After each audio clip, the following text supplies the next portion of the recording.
1000 बार फिसल जाए तो 1001 बार भी हिम्मत रखे, पड़े ना रहे। आखिरी श्वास तक हम बाजी जीतने की कोशिश करेंगे, क्योंकि ये खिलाड़ी किसी और के नहीं, हरि के ही हैं। ये काम क्रोध लोभ मोह मद मत्सर्य किसी और की सामर्थ्य से सामर्थ्यवान नहीं, मेरे स्वामी की ही सामर्थ्य से सामर्थ्यवान है। जिस दिन हमारा अहम धूल धूसरित हो जाएगा तो 1000 के बाद भी हम उन पर विजय प्राप्त कर लेंगे।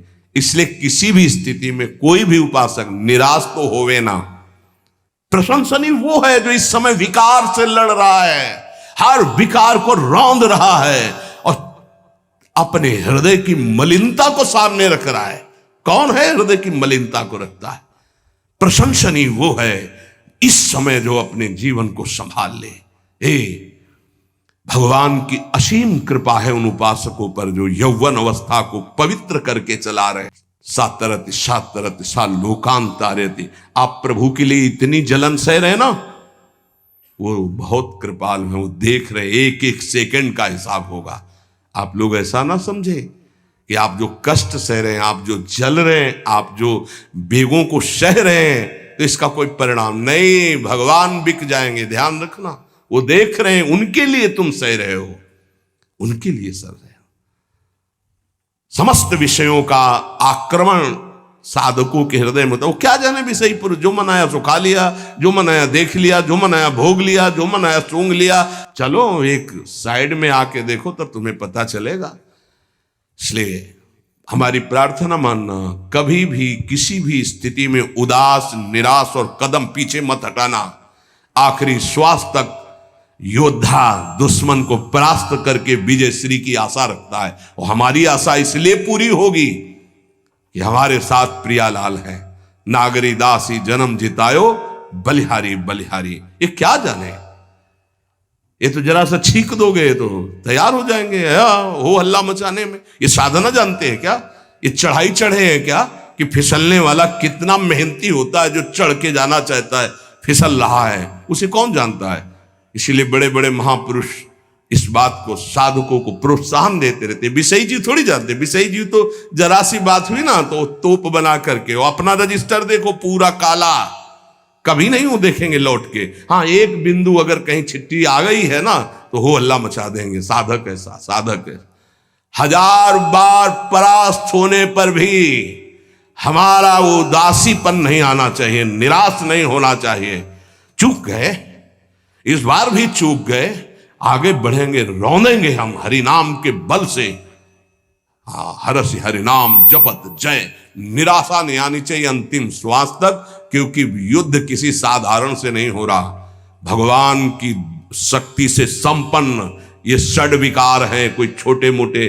भगवान के पुत्र बने जाकर कृष्णावतार में प्रद्युम्न कौन है? कामावतार, साक्षात काम प्रद्युम्न के रूप में अवतरित हो, भगवान के पुत्र रूप में। ये भगवत शक्तियों से संपन्न है, तो भक्त के ऊपर क्यों आक्रमण करते हैं? उसके अहंकार का नाश करने के लिए, शरणागति पुष्ट करने के लिए। ये अनुभव की बात कह रहा हूं। शरणागति में जहां कच्चाई होती तो वीर योद्धा घेरते हैं आसपास, तो हमारा मन भागता है प्रभु की शरण। त्राहिमाम, तो कहते आओ, हम ही ने तो लगाया है इनको। नहीं, हम ना लगाते तो तुम अहंकार से फैल जाते। आओ, सच्ची कह रहे हैं, काम क्रोध लोभ हमारे बड़े सहायक हुए। जब जब ये तीर कमान संधान किए तो भाग पड़े अपने लोग, हरिश शरणम, क्योंकि दूसरा रास्ता ही नहीं है। तो प्रणाम है इनको कि इन्होंने भगवान की शरणागति पुष्ट की, इन्होंने भगवान का आश्रय दिलाया। अगर ये जलाते नहीं तो इधर आना ही नहीं होता। और ये भगवत शक्ति से संपन्न बच सकता है तो भगवत शक्ति संपन्न ही बच सकता है, दूसरे की सामर्थ्य नहीं। 1000 बार यदि हारेंगे तो हमारे अंदर कहीं अहंकार है, इसलिए नहीं। अहंकार रहित पर इनका कहीं किसी भी तरह का प्रभाव नहीं होता। तो अहंकार रहित करने के लिए भगवान इशारा कर देते। देखो प्रश्न करके, तो क्या भगवान भ्रष्ट कराते हैं? वो कहते नामे भक्ता प्रणश्यति, किसी भी स्थिति में मेरे भक्त का नाश नहीं होता। उपासक कामना के वशीभूत होने के कारण इस प्रेम का परिचय नहीं प्राप्त कर पाता। ना चाहते हुए भी ये काम पापाचरण करा ही देता है। अर्जुन ने प्रश्न किया था, ये कौन है जो ना चाहने पर भी बलात् जबरदस्ती पाप करा देता है? तो भगवान ने कहा, वो काम है, वो क्रोध है। ये रजोगुण से प्रकट होता है, राग से, और ये महापापी है, अर्थात महापाप कराने वाला है, महाशनो। ये कभी तृप्त नहीं होने वाला, चाहे जितना भोग लो। ना चाहने वाली बात ऊपरी है और चाहने वाली बात हृदय की है।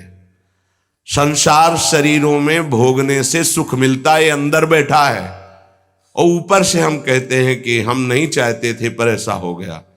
नहीं, अगर ये बात अंदर बैठ जाए कि हमें नहीं चाहिए ये झूठे सुख, तो फिर कोई परास्त नहीं कर सकता। तो बोले, जानकारी होने पर भी प्रयोग क्यों नहीं हो पाता? वस्तु, व्यक्ति, क्रिया, स्थान, इससे जो हम सुख चाहते हैं उसे काम कहते हैं।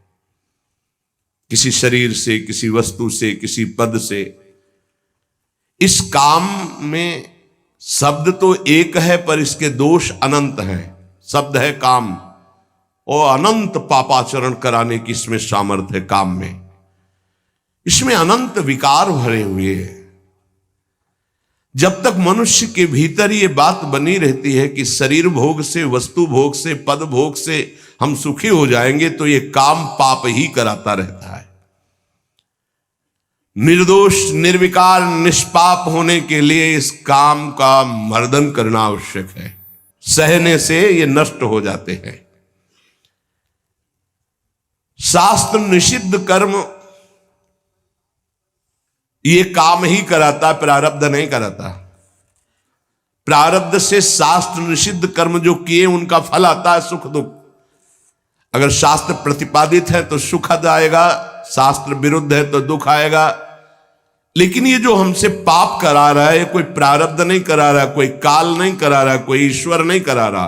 काले कर्मे ईश्वरे मिथ्या दोष लगाए, ये हमारी चाहत करा रही, अंदर बैठी है। शरीर के भोगों से सुख मिलता है, ये अंदर घुस के बैठ गया है, और यही हमसे पाप करा रहा है।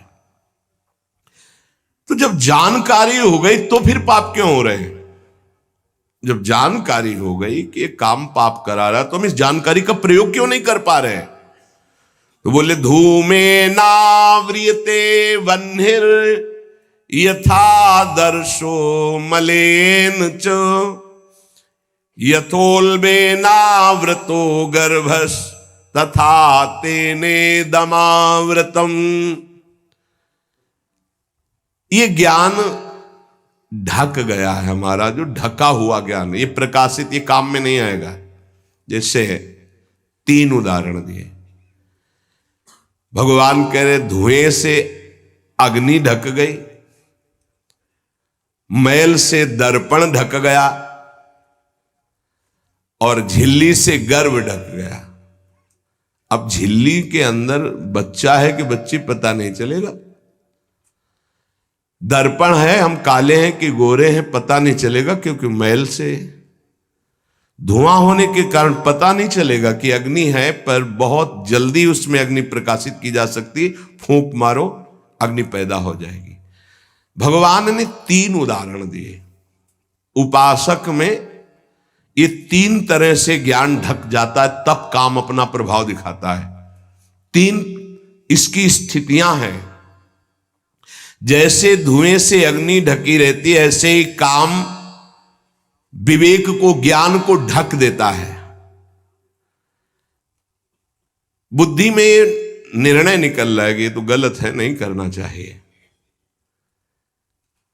सात्विक, राजसिक, तामसिक, ये बुद्धि की 3 प्रवृत्तियां हैं, 3 गुणों के अनुसार। कर्तव्य अकर्तव्य का ठीक ठीक निर्णय करने में समर्थ है सात्विक बुद्धि। राजसिक बुद्धि ठीक निर्णय नहीं कर पाती, असमर्थ होती है कर्तव्य का। और तामसिक उल्टा ही निर्णय करती है। ठीक निर्णय करने की सामर्थ्य सात्विक बुद्धि में है। अब जीव ही भोग इच्छा प्रकट हुई, धुआं पैदा हो गया। भोगों की न भोगों, पाप तो नहीं बन जाएगा। धुआं है, इसका मतलब अग्नि है, ज्ञान है उसके अंदर। अब अगर उस समय उसको सत्संग मिल जाए, कोई संत की बात चलने लगे, उसका चिंतन वो रोक पावे, तो मानो फूंक मारना है। जैसे धुआं उठ रहा है, 1 2 3 फूंक मारो, आग लग गई, प्रज्वलित हो गया, बच गया। ये पहला बहुत सरल है, बच जाना काम से। धुआं हो जाने पर दिखाई नहीं देता क्या है, क्या ठीक है क्या नहीं ठीक है, पर फूंक मारो तो आग उठी, धुआं खत्म हुआ। ये ज्ञान हो रहा है, बीच बीच में जलन हो रही कि भोगूं कि ना भोगूं, अच्छा है कि नहीं अच्छा है, कहीं पाप तो नहीं हो जाएगा, कहीं गलती तो नहीं हो जाएगी, पर वो धुआं है, नहीं भोग लेते हैं, अवसर मिला है, समय मिला है, भोग ले। ये उस समय उसको चाहिए, तत्काल कोई सहयोगी चाहिए विवेक का। परमार्थिक मार्ग में धुआं पैदा कर देगी। साधक अगर सावधान हुआ